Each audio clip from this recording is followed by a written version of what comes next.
Meus queridos amigos, o Brasil, ele foi desenhado como um país injusto com você. E você talvez não tenha ideia do quanto você tá perdendo morando aqui. Talvez você não entenda que ao sair da sua casa para ir trabalhar, você tem que pegar um celular e você sabe que esse celular pode ser roubado a qualquer momento. Você sabe que ao entrar no seu carro vai ter provavelmente um insufilme pro bandido não ver as coisas que tem dentro do carro.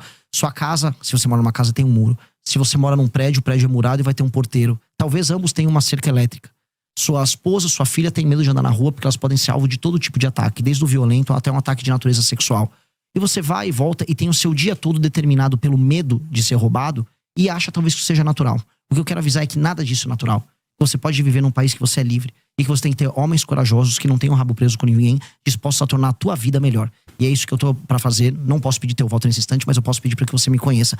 Não confie em mim nem nos demais. Apenas veja e analise pelos atos e pelas ações. E com base nisso, forme teu julgamento. Muito obrigado. Relação com o Congresso. Como é que o senhor, se eleito for, o senhor está numa missão, partido menor, né? Com uma expressão hoje menor. Como é que o senhor pretende se relacionar com o Congresso e como aprovar suas medidas caso o senhor seja eleito? Essa é a pergunta que eu mais ouço dos lugares. E eu fico feliz de ouvir esse tipo de pergunta, porque é uma pergunta que já está consonante ao universo das propostas. Ou seja, como é que você vai fazer significa que eu tenho algo para fazer. E isso me anima. E realmente, todas as rádios eu ouço, todas as perguntas vão nessa linha, porque são medidas enfáticas. Pois bem, se eu ganhei a eleição para presidente da República, isso pressupõe que eu pautei daqui até outubro o tema político. Eu saí de 3, 4% nas pesquisas e eu fui para mais de 50%. Portanto, um congresso será feito e será composto não apenas com os parlamentares que vão ser eleitos pelo meu partido, que é a missão que terá aí tranquilamente mais de 60, 70, só pelo fato de eu ter sido eleito, mas também a gente verá inúmeros outros partidos, especialmente da centrão e da direita, elegendo seus parlamentares com esse tema. Porque se eu fui eleito por uma questão lógica, esse tema pautou os demais. Os parlamentares foram eleitos e esse foi um tema que os brasileiros consideram importante. Então eu acho difícil, especialmente nos primeiros 6 meses de mandato, quando há uma espécie de um beneplácito, uma boa vontade do Congresso para com o presidente da República, algumas medidas enfáticas que tiveram em campanha não serem votadas. Depois, eu não teria medo de fazer composição com alguns partidos. O critério seria, este é o meu programa, este é o programa que foi eleito, quer participar do programa? Deputado do Ceará, ou bancada do Ceará, vocês querem participar comigo da retomada do território do Ceará? Querem usufruir do lucro político, não lucro financeiro dessa operação? Estejam comigo, vamos trabalhar junto na mesma agenda. Então eu vou ser muito aberto em trazer eles para uma agenda positiva. Agora, eu vou ser muito fechado em trazer aquela relação de compra de voto, a relação baseada na emenda. Esse tipo de relação política que se tornou a base, a relação corrente da política brasileira, ela é um elemento que nós precisamos ultrapassar, nós precisamos superar. E a superação disso vai passar por uma série de reformas que a gente vai precisar fazer ao longo do mandato também. Porque o mandato nosso tem que ser, e é isso que eu enxergo, um mandato essencialmente reformista. Eu vou pegar o Brasil no ponto A e vou colocar o Brasil no ponto B. E esse ponto B significa um Brasil que não tem mais crime organizado, que as leis penais e leis de processo penal vão se alterar, que a questão fiscal, ou seja, a questão econômica, reformas que mexam na forma como o governo gasta o dinheiro dele, que termina cobrando imposto caro das pessoas, seja resolvida, numa relação justa do Pacto Federativo, ou seja, vocês aqui no Paraná pagam imposto demais, mandam dinheiro demais pro governo, mas recebem de menos. Enquanto tem prefeito no Piauí não fazendo nada com esse dinheiro que eles recebem. Isso também tem que ser endereçado. Mexendo nisso, a gente não apenas melhora a vida das pessoas e melhora a questão econômica, mas eu mexo na correlação de forças com o centrão. Porque no fundo a tua pergunta é pertinente, porque a gente sabe que nenhum presidente governa de verdade. E esse presidente não governa de verdade por quê? Porque existe essa entidade chamada centrão. Uma entidade amorfa, que uma hora tá com o presidente, uma hora não tá.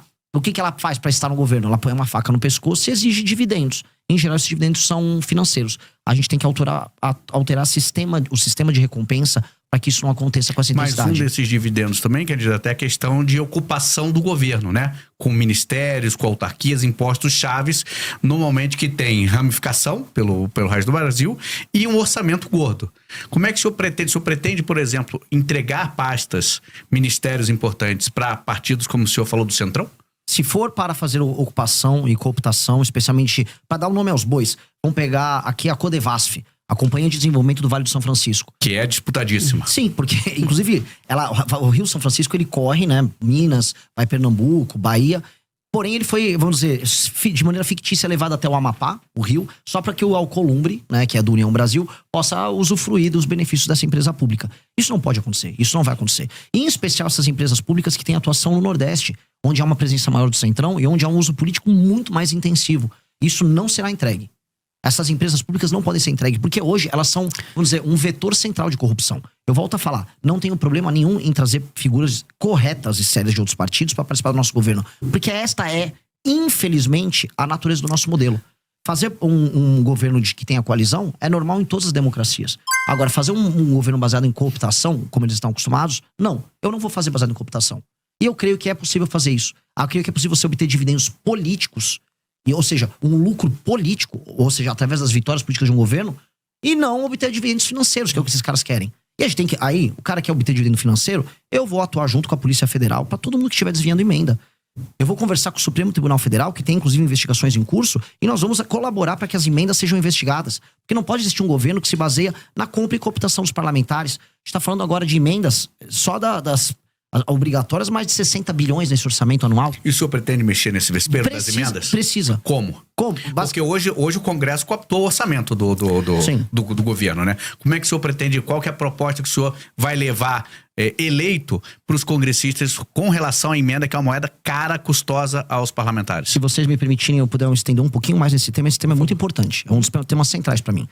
Por que existe a emenda e por que ela funciona? A emenda é hoje a razão de ser de um deputado federal no Brasil. Os partidos políticos elegem deputados porque os deputados enviam para o partido político tempo de TV, fundo partidário e fundo eleitoral. Essa é a lógica. Portanto, o partido fica rico conquanto ele eleja esse número grande de deputados. E o que o deputado faz quando tá lá? A maior parte. Ele manda emenda para sua base, para inúmeros prefeitos que tocam essas emendas. O que eu chamo de tocar emenda? Ele rouba um pedaço, ele desvia para comprar voto na próxima eleição, trabalha com a cooptação de base usando esse recurso. Esses prefeitos não entregam recursos para pessoas e não trabalham para melhorar a vida das pessoas. Segurança, educação, saúde, saneamento básico. Mas ele, no fim do dia, reelege aquele deputado. É um ciclo. Esse ciclo, que é o ciclo que faz com que o deputado dependa da emenda, esse ciclo precisa ser cortado. E o que nós vamos fazer, que faz parte da nossa grande reforma administrativa? Nós vamos dar o poder para os prefeitos. E como? O fundo partidário e o fundo eleitoral serão determinados pelo desempenho objetivo dos prefeitos com indicadores. E quais são esses indicadores? Melhoria, por exemplo, na cobertura de saneamento básico. Um município que tem 10% de saneamento básico foi para 20%, ou seja, fez linha de esgoto, tal, começou a atender essa área, ele ganha um ponto. Melhorou o desempenho no SAEB do município, ele ganha mais 2 ou 3 pontos. Ele soma esses pontos, pondera pelo tamanho da cidade, aí o partido recebe o fundo partidário e o fundo eleitoral de maneira equilibrada, dada a proporção do município. E, se ele cumpre isso, também ele está autorizado a receber emendas. A emenda só vai para o prefeito que entrega. O prefeito que não entrega, não tem emenda. E o que acontece? Isso acaba com a necessidade e a energia que o deputado federal tem em mandar emenda para o lugar que não funciona para desviar esse dinheiro. Então, nós podemos muito bem transformar a emenda num sistema de incentivo a bons prefeitos. E aí eu empodero o prefeito, que é quem precisa ser empoderado, e eu tiro o poder do deputado nesse sentido. E aqui você tem uma tensão, essa tensão já existe. A frente dos prefeitos e a turma dos deputados vivem em conflito. E aí eu empodero o poder executivo, que é quem entrega as coisas para as pessoas nos municípios, e eu tiro esse jogo absurdo que tem na mão dos deputados federais, que é um problema. E hoje ainda mais um elemento. O STF está indo para cima das lideranças partidárias que estão usando a emenda do orçamento secreto para comprar voto, para fazer desvio, e estão ficando multimilionários. Há uma tensão ali, e essa tensão faz com que as principais lideranças do Centrão hoje estejam com muito medo. Eu vou pegar um governo em que esses caras vão estar com medo. Então aí é o momento da gente negociar. É o momento de baixa deles. Eu já ia perguntar 2 questões sobre isso para entrar na conversa. Primeiro, como é que vai combinar com os russos? Como é que vai combinar aí para não ter, né, digamos assim, uma devolutiva? A gente já viu como é que fica a questão de um governo que não tem viabilidade dentro do Congresso para gerir. E segundo, toda a emenda parlamentar é ruim? Nem toda emenda parlamentar é ruim. A emenda que é obrigatória e que ela é cumprida de maneira transparente, ela pode entregar um papel. Agora, a emenda do orçamento secreto, ela é ruim. A emenda do orçamento secreto, assim, nada que precisa necessariamente ser secreto vai ser bom. Tanto que as entregas do orçamento secreto são sempre meio secretas também. O cara nunca divulga exatamente. E aí você vai procurar, você encontra empresas de familiares de parlamentares, empresas de familiares dos prefeitos. Empresas fantasmas. E empresas fantasmas de toda sorte. Mas não há um risco, por exemplo, dessa questão da governabilidade, o Congresso dar uma resposta em relação a isso? Porque até agora não mostraram interesse nenhum, tanto na transparência quanto na questão de abrir mão dessas emendas. Ao contrário, só aumentam. Mas aí você vai precisar de um presidente da República que não tenha rabo preso com ninguém, que tenha força e capital político, e que vai gastar o seu capital político fazendo essa medida, que é uma medida não de governo, é uma medida de Estado. Essa é uma medida que altera o Brasil. Eu vou te dar um exemplo simples. Houve um presidente da República que já atendeu, vamos dizer, que já atacou o interesse do Centrão uma vez, de uma maneira muito clara, que colocava prefeito do Centrão na cadeia. Foi o Fernando Henrique Cardoso passando a lei de responsabilidade fiscal. Ora, o Fernando Henrique Cardoso conseguiu isso nos anos 90. Nós podemos conseguir isso também. Ou seja, se eu ganho a eleição presidencial e eu vou pra cima do enfrentamento ao crime organizado, a gente pode ver que tanto que o Bukele, o próprio Milei teve um pouco desse efeito, você ganha popularidade, você ganha capital político. A questão é, o que o presidente da República faz com o capital político que ele acumula? Alguns ficam, não, vou manter o tempo todo, que eu tenho que pensar na próxima eleição de prefeito. Se eu acumular esse capital político de popularidade e de de respeitabilidade, eu vou gastar ele todo fazendo uma reforma que altera a dinâmica da política do Brasil. Porque isso vai impactar na qualidade das prefeituras, para a vida das pessoas nas cidades serem melhores, e vai mexer no sistema político para que o Centrão perca parte desse poder.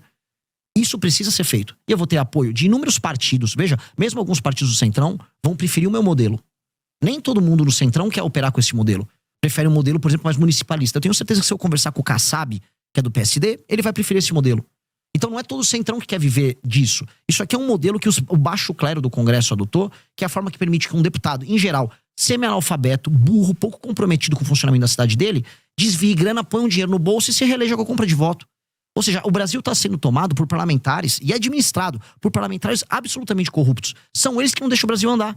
E são eles que a gente vai combater. Então, mesmo dentro do parlamento, há quem seja contra. E nos prefeitos, na sociedade civil, isso é facilmente, vamos dizer, isso é fácil de explicar e eu vou conseguir convencer. E eu vou gastar meu capital político com isso.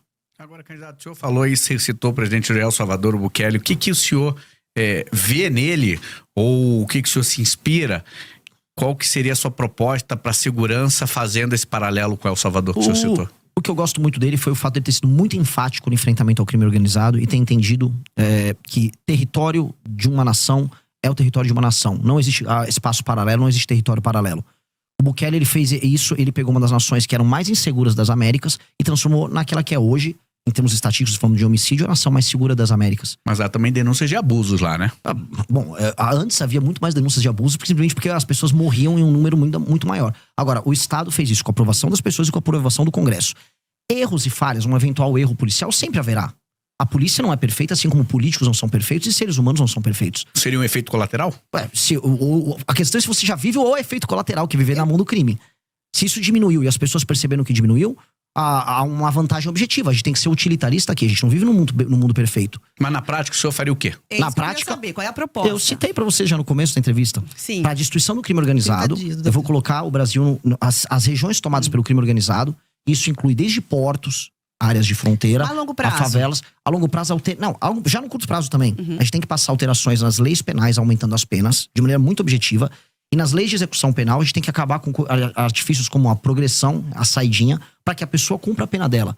Porque o que a gente precisa fazer é alterar o sistema de incentivos que nós temos para que o bandido continue cometendo crime. O que está demonstrado? É quase aquele princípio Pareto.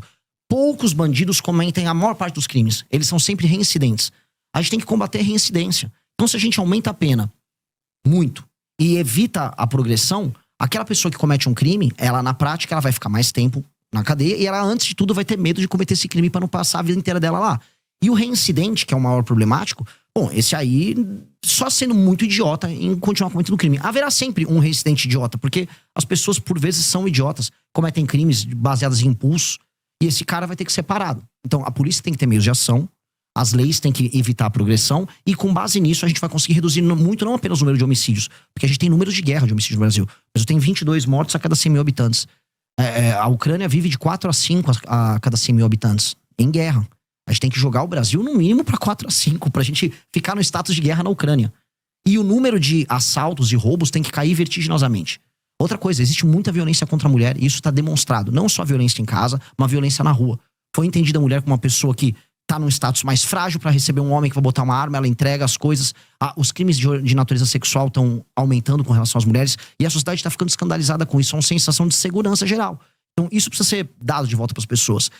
Nominalmente, a gente tem o direito de ir e vir. Agora, eu duvido que minha irmã sinta que ela tem o direito de ir e vir na sociedade brasileira.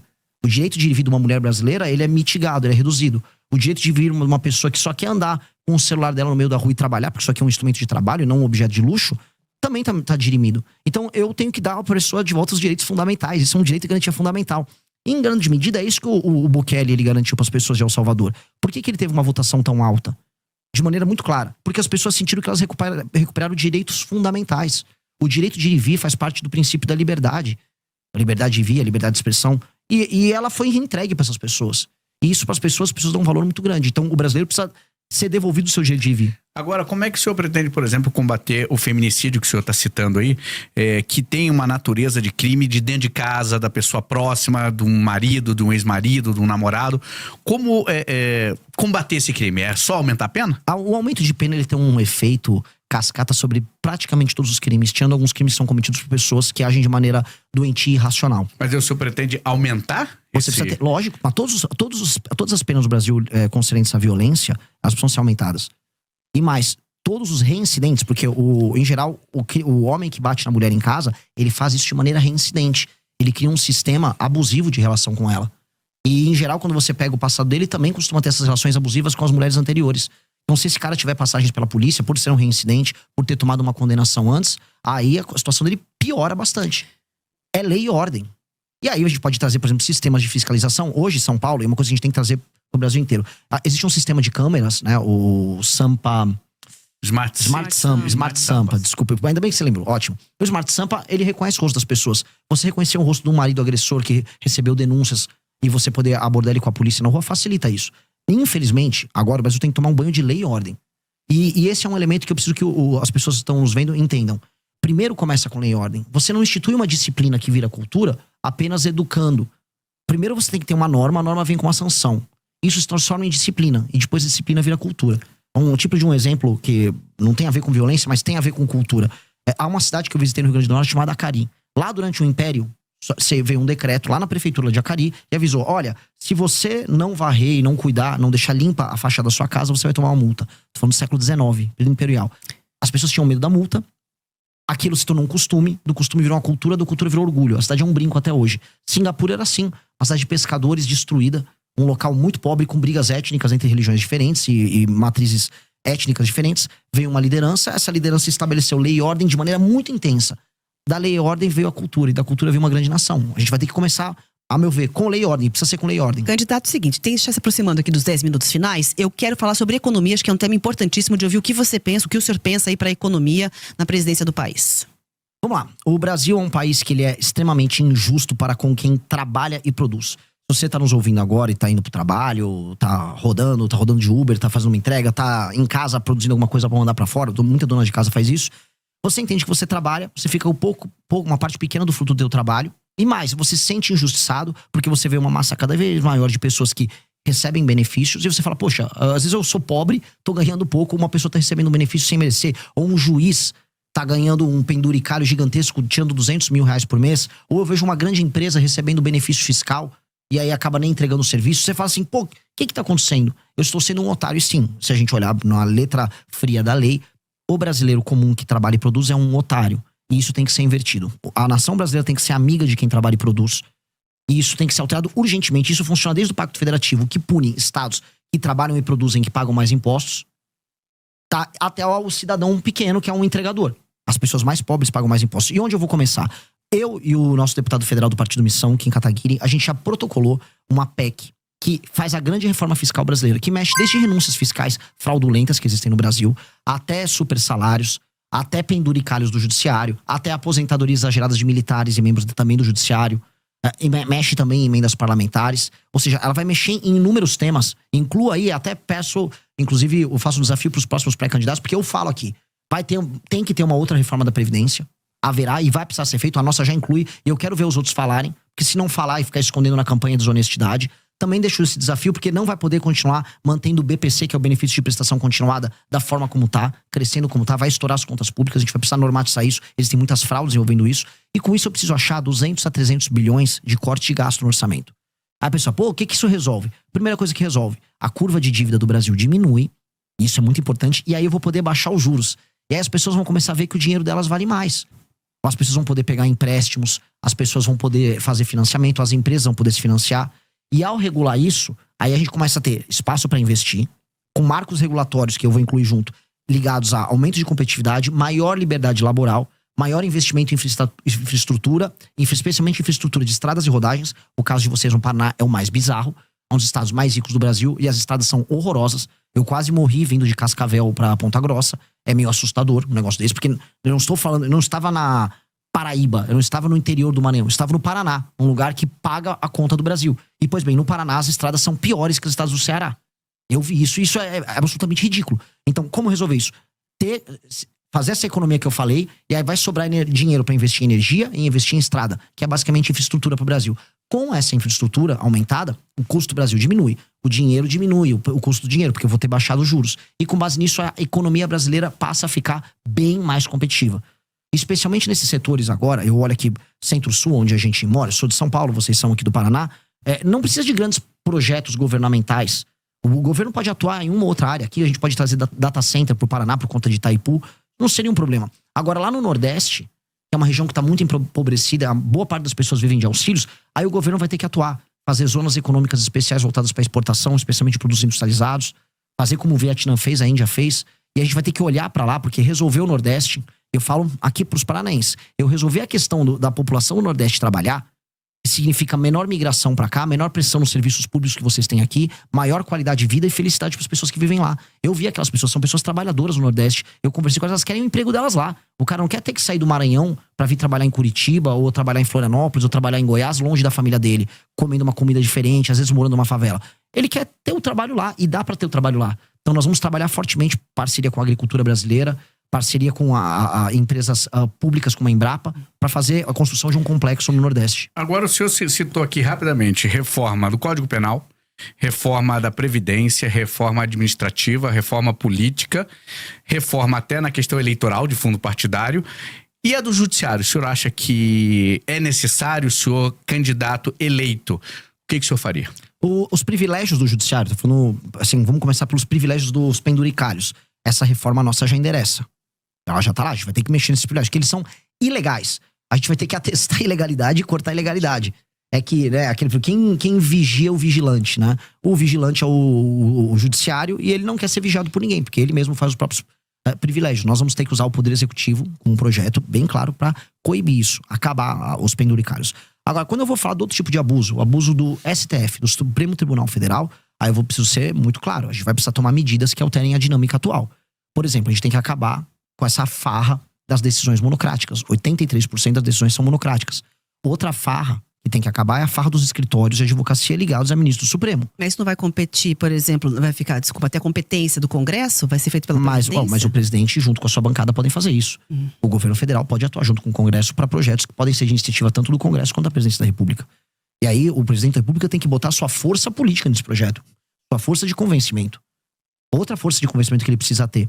Nós precisamos ter um foro, o tal do foro privilegiado que hoje é o STF, deixou de ser uma ferramenta da democracia, pra galera entender. Ele foi desenhado lá no final da ditadura, pro começo da redemocratização, como um instrumento que protegeria os deputados de uma perseguição que eles poderiam ter de juízes nos seus estados. Dá até pra entender a necessidade do foro especial. Só que hoje ele é um instrumento que o STF tem o Senado, que é justamente quem pode fiscalizá-lo, na mão. Então a gente vai fazer diferente. Vamos criar um foro especial, um foro pequeno, sem contratar ninguém. Você seleciona via sorteio desembargadores, randomicamente dos estados, eles ficam 2 meses no mandato, e eles julgam as ações oriundas do mandato dos parlamentares. Rotativo, e um magistrado não pode julgar um parlamentar do seu próprio estado. Simples, retira do STF essa prerrogativa. Também a gente tem que fazer uma coisa no STF que é um absurdo. A gente tem que inserir uma coisa que tem nos Estados Unidos, que é o filtro de acesso. Ou seja, hoje todo mundo pode entrar com uma ação, uma ADIM lá no STF, todo partido político, sindicatos, associações com presença nacional. Isso tem que ser cortado. Só ações de natureza constitucional podem parar lá e ser aceitas lá. Hoje no Brasil, o STF toca 8 mil ações, enquanto a Suprema Corte Americana só 50. Isso tem que ser alterado. A gente está chegando ao fim da entrevista, mas preciso perguntar da composição do seu ministério, se haverá redução, de forma bastante breve. Já tem nomes para os ministérios?